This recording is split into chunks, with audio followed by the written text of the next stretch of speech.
awesome is that?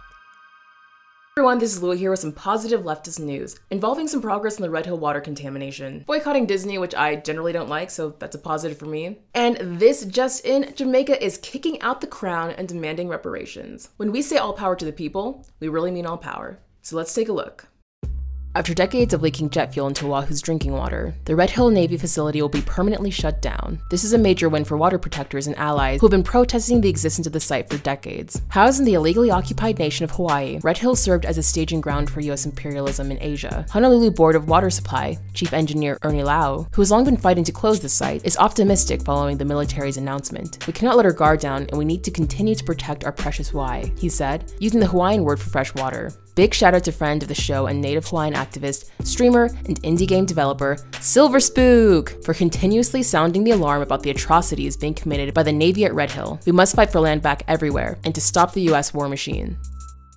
The Beaver Lake Cree Nation won a unanimous Supreme Court decision this month, with great implications. In a 9-0 decision, the Supreme Court of Canada allowed Beavers Lake Cree's appeal of the Alberta Court's decision to set aside an order for advance costs. Beaver Lake Cree Nations defended the treaty's constitutional challenge, filed in 2008, argues that the cumulative impacts of industry in their territory amounted to a breach of treaty. In 2019, Beaver Lake Cree Nation won an advance cost order that would have divided trial costs equally among the BLCN, Canada, and Alberta. That decision was overturned by Alberta's appeal court, leaving the nation struggling to find ways to pay for its groundbreaking defend the treaty's case. On March 18, 2022, the courts recognized that respecting Indigenous self-determination, to take care of pressing community needs first before spending on court costs, must come first. Indigenous nations should never have to decide between providing basic necessities and going to court to protect fundamental rights. Of course, the colonial court should not be the arbiter of Indigenous rights at all, but the wins are important nonetheless. What a huge day! It's not every day we watch the needle move to advance the law in favor of Indigenous rights, says Raven Executive Director Susan Smitten. We're really proud to be part of this, and humbled by the never-flagging determination of BLCN's leadership.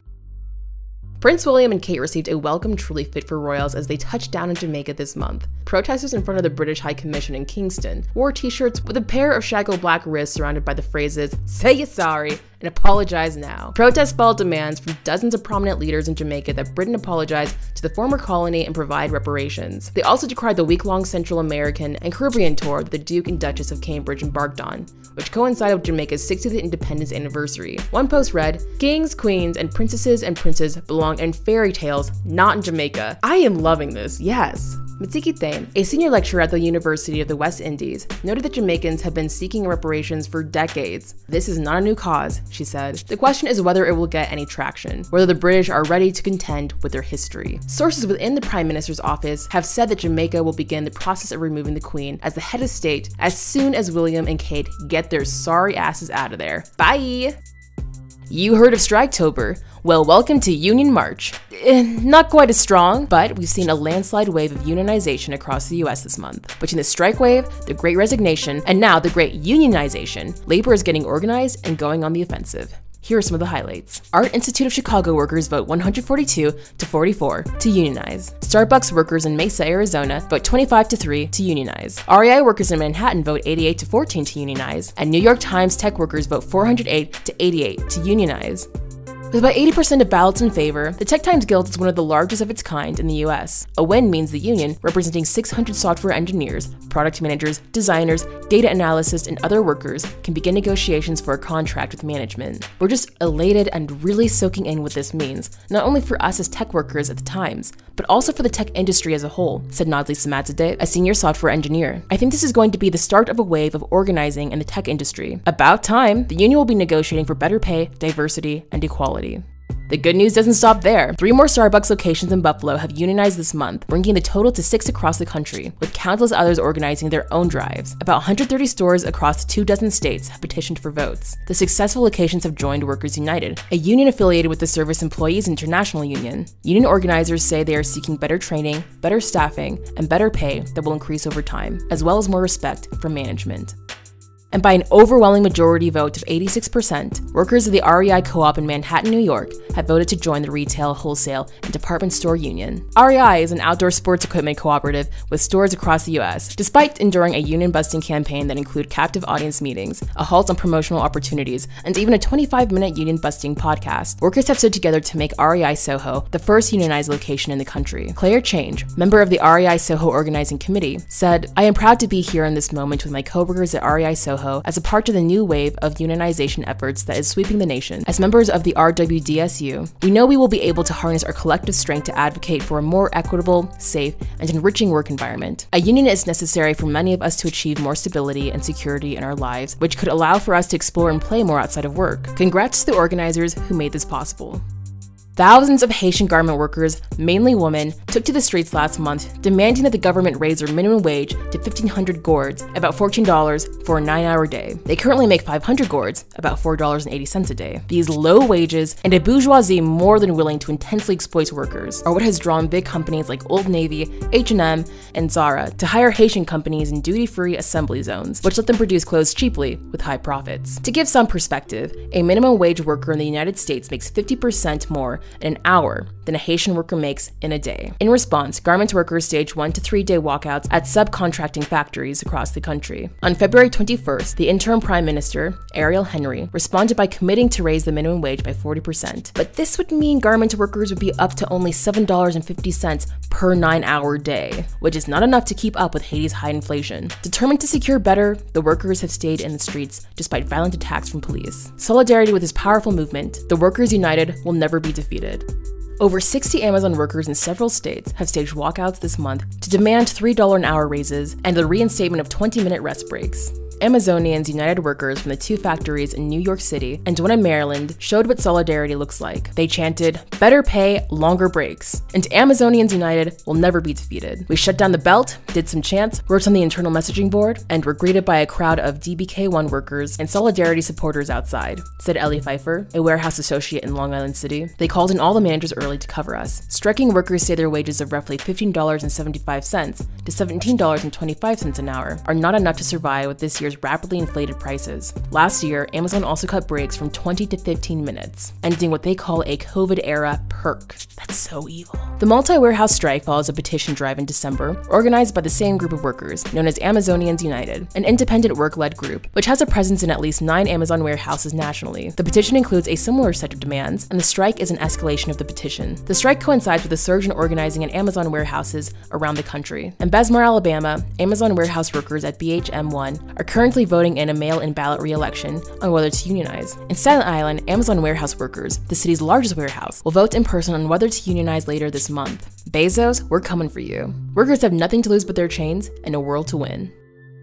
After 4 days of picketing and the first open-ended strike by a digital media shop, Gizmodo Media Group, GMG Union, has reached a tentative deal with the management of Geo Media, pending Writers Guild of America, East WGAE Council approval and ratification vote by members. To this end, Geo Media agreed to raise salary minimums, severance, and parental leave, maintain healthcare while requiring it to be trans-inclusive, and ensure annual increases for unit members. GMG Union is organized under WGAE and is comprised of digital media workers including writers, reporters, artists, podcasters, social media specialists, videographers, and editors. Given that digital media companies can be extremely exploitative of their workforce, this victory is an exciting step forward for labor equality and justice in our increasingly online world. Hundreds of Cleaners and United Voices of the World UVW union members set to strike over continuing inequality at Great Ormond Street Hospital have been awarded full National Health Service, or NHS contracts starting April 1st, 2022. Mamuna Kapia, cleaner for the hospital and UVW member, was ecstatic about the news and thanked UVW for its key role in their victory. "We're all so happy. Our lives are going to change so much because now we know we are fully GOSH employees and it's permanent. No more humiliation and bullying for us. No more disrespect. It means a lot to us. Thumbs up to UVW. We had nothing until UVW came to help us, so thank you UVW for all you've done for us. Greatest union ever." Kabia also had words for support for security guards that are still on strike fighting for their own NHS contracts. "I know our colleagues, the outsourced security guards who are on strike, need to keep fighting because it will happen for them too. They have to keep going and we are going to support them in whichever way we can so they can overcome this injustice too. I've got to believe that the hospital will bring them in-house too. We are all behind the security guards and their efforts. This win is a powerful example of what worker solidarity and union support can do. Way to go, comrades." A highly controversial bill in Oregon has passed the Senate and is now on the desk of Governor Kate Brown for her consideration. If passed, the bill will require farms to pay overtime to workers who clock in over 40 hours a week, receiving a lot of pressure from both sides of the bill, so the decision is still up in the air. Seems like an easy decision. Do you pay overtime or do you not pay overtime? However, she did state that she would not veto any of the bills currently on her desk. If she does not outright veto the bill, it will still pass without her explicit approval, making it look hopeful that farm workers in Oregon will be paid appropriately for their labor in the new future. In Dublin, 2 workers won a majority victory when the Labour Court ruled that their dismissal from their job waiting tables was due to their trade union organizing efforts. Julia Martignac and Lenka Limonova discovered within a few months of employment at the Ivy restaurant that tips were being used to pay out employees their agreed rate of pay. The 2 women, after protesting and being told a resolution that would come that never did, began organizing with other workers and were quickly fired from Ivy under the pretense of poor customer service. Not content to just win their case, Julia and Lenka met with the Social Protection Minister to draft the payment of wages, tips and gratuities bill that will require businesses to clearly display their policies around tips and service charges, as well as provide a statement to workers showing the amount of electronic tips obtained in a period and the portion paid to the individual employee for that particular period.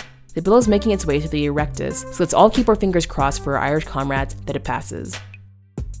The Austrian government continues to fail at COVID response, following an all-too-familiar approach to prioritize profits over people. Squatters have taken over a building at Meringes, 1620-1090 Wien, in response to the Austrian government's failed policies. The building was intentionally chosen. This historic site, known as the Anton Low Sanatorium, started as a medical clinic owned by a doctor with Jewish heritage. The building was taken over by Nazis during World War II, and Austria has still not returned ownership of the building to the Low family in a problematic history of anti-Semitism. The activists occupying the historic building stated, "With our squatting, we want to take space and create a place for utopias and common strategies in favor of a solidary society." Workers calling for a boycott of Amy's Kitchen have come forward with allegations of unsafe working conditions, union busting, denial of bathroom breaks, not providing access to drinking water, and not providing appropriate care for workers injured on the job. Vegan organizations Veggie Mijas and Food Empowerment Project have joined to the call to boycott, as have some co-ops who have stopped stocking the company's food on their shelves. Organizer and Veggie Mijas editorial content manager Alejandra Tolli said in a Vegetarian Times interview, "There can't be food justice without worker justice," and pointed out that most of the workers at the Amy's Kitchen plant are primarily Spanish-speaking Latina women being taken advantage of by the corporation. Amy's Kitchen has denied all allegations and claims to have made improvements to ensure the safety of their workers, but the organizers say the boycott will not be called off until their demands are met. In a landmark ruling, the Kuwait Constitutional Court held that Article 198 of the Penal Code, 1960, is unconstitutional. This transphobic law criminalized, quote, "imitating the opposite sex in any way," end quote. Oh my gosh, in any way. You know, just in any of them, and was used to prosecute and imprison trans people. Responding to the decision, Henry Coe, the International Lesbian, Gay, Bisexual, Trans, and Intersex Association, ILGA, Asia's executive director said, "This landmark ruling is a great leap forward for transgender persons and persons of diverse gender expressions in Kuwait. The decision to appeal Article 198 of the Penal Code is a step forward in the right direction and upholds values of non-discrimination. The Kuwait authorities must ensure that those who are previously charged and arrested under this discriminatory law are released, and all charges against them are quashed. We hope that the ruling will have a far-reaching impact on the rights of LGBTIQ individuals in Kuwait and in the region." Though activists fear that the language of the ruling, which stated that the law was unconstitutional because it was too vague, could mean that a more specific and targeted law might take its place. Leaders still see this ruling as a massive win for the region. M, an activist from Kuwait, said, "We are ecstatic. A heavy rock has been lifted off our backs." Hawaii Bill HB 2405 passes in the House with near unanimous vote and advances to the Senate. The bill would prohibit health insurers, health maintenance organizations, and societies from excluding medically necessary gender-affirming treatments, which were previously deemed cosmetic services. This would include gender-affirming facial surgeries, hair electrolysis, mastectomies, breast reductions, breast implants, and voice surgeries, as well as therapies. HB 2405 acknowledges that many people in the trans community have experienced discriminatory treatment from health insurance providers when seeking coverage for gender-affirming care, which are routinely covered for cis people, stating that insurance policies often cover many of these treatments for other purposes, but deny them when for the purposes of gender affirmation. The dark side of this very good news is that if passed, the bill will not come into effect until 2060. I mean, I'm gonna be so much, oof. 2060, I'll be so old. With a display of overwhelming support for this bill, and the legislative acknowledgement of these treatments as necessary and not cosmetic is a huge step forward for the trans community, particularly during these tough times for LGBTQ people around the world. Employees at Disney have organized a series of walkouts to demand that Disney take action against the hateful Don't Say Gay or Trans bill put forth by Florida state legislator that essentially bans LGBTQ-related discussion in the classroom and has provisions which could require teachers or staff to out students to their parents. Disney has massive influence in Florida and could easily influence whether this bill is passed or not. The walkout organizers have listed demands that include ceasing donations to the politicians who support the bill, halting all future and current business investments into the state of Florida, donating to the Trevor Project, and create an outline for how their products will be more inclusive in the future. They are asking for those that don't work at Disney to show solidarity by calling out the company on social media with hashtag #DisneyDoBetter, and to avoid promoting the company in any way until their demands are met. Content creators and others can also help by not making trailer reaction videos or posts online and avoid any promotion of upcoming films or series, as Disney is banking on these to distract the general public. So step away from the multiverse, comrades, and get to tweeting. In response to the release of a report documenting the strip search of a black 15-year-old female student in high school by a police officer in 2020, the hashtag No Police in Schools movement joined up with Child Q protesters in St. Pete's Square in Manchester, England. Child Q is the name given to the student to protect her identity, while allowing all those enraged by her experience to come together to demand change. The protest was organized by Manchester-based groups Kids of Color and the Northern Police Monitoring Project, NPMP, and had a reportedly good turnout with positive public engagement. The protesters chanted, "No police in schools," and speakers called for no police presence in schools across the country. Remy Joseph Salisbury from the NPMP said, "We will continue to try to put the pressure on Andy Burnham to remove Greater Manchester Police from our schools, but most importantly, it's a message of solidarity to Child Q, the family and community that's been affected by this. It's something that we all should be aware of, and it's a cautionary tale of the dangers of putting police in schools, particularly the implications for Black students." If you want to find out what you can do to help, or to get ideas for how to get police out of schools in your country or region, go to nopoliceinschools.co.uk and solidarity with Child Q. Protect Black children. In an incredible move, unprecedented in the US, activists have succeeded in getting the Hawaiian Senate to pass legislation to provide guaranteed monthly income of $2,000 for up to a year for sex trade survivors who want assistance in leaving the trade. The bill states, Native Hawaiian women, women of color, and sexual and gender identity minorities deserve the same right as affluent, college-educated, or white women to exit the sex trade. The right to exit prostitution does not meaningfully exist for most people in the sex trade. The bill's authors added that in general, the right to leave patriarchal institutions is one of the rights that is most denied to women. Executive Director of the Hawaii State Commission on the Status of Women, Kara Jabola Korola said, "Everyone can agree that people who want to stop prostituting themselves should be able to do so immediately." Incredible work! Congratulations to all the organizers on this major win. The Texas Equal Access Fund, along with the Lilith Fund, have announced a lawsuit against 2 private individuals and 2 organizations based outside the state of Texas. The lawsuit aims to protect abortion funds and the people they support from being sued by anti-abortion extremists, both in the state of Texas as well as outside of the state. The lawsuit, filed in state and federal courts, comes shortly after Texas passing SB 8, which has almost entirely cut off abortion access in the state. The bill, which disproportionately targets people of color and the working class, has caused nearly 1,400 individuals to travel as far as Maryland to get access to essential medical care. Anti-abortion extremists, who often don't even live in Texas, have taken to attacking abortion funds as part of their ongoing effort to cut off access to medical care in Texas. Amanda Beatrice Williams, Executive Director of Lilith Fund, stated, "We won't be harassed or intimidated out of serving our community, in the courts or anywhere else. We are proud to fight back, even when we have no choice." Germany's government has approved new legislation that will abolish the country's Nazi-era laws on abortion, which bans doctors from providing factual information about abortions. The move by the German government paves the way for the 1933 law to be repealed if approved by lawmakers. Women's group Reclaim These Streets won their high court case against Metropolitan Police in England, with the court ruling that actions taken by the police to intervene on a planned vigil for a missing woman were unlawful, or, as the Lord Justice on the case put it, the cops' decisions and communications were legally mistaken, misinformed, and misleading. Reclaim These Streets hopes that this ruling will set a precedent that allows for other organizations to retain their human rights while organizing protests and can help influence Parliament as they consider giving police greater powers to curb protests. A doctor in Poland won a court case this month against pro-lifers who are trying to sue him for providing abortions. Dr. Lukas Jagielski, the head of the hospital in Lesnica, won a settlement against the anti-abortion activists who accused him of killing children. They now have to apologize and pay 15,000 zloty, which the doctor will allocate to the activities of the perinatal hospital. Incredible. And cutest news saved for the end. Kangaroo Island Land for Wildlife NGO happily announced that their efforts to control feral cats on the island as they revealed their discovery of a healthy male and female kangaroo island Dunarts. Dunnerts are an extremely cute, small carnivorous marsupial that became endangered after the Australian wildfires of 2019 and 2020 burnt 95% of their natural habitat. The NGO found signs that the Dunnerts on Kangaroo Island are breeding again, a hopeful sign for their future.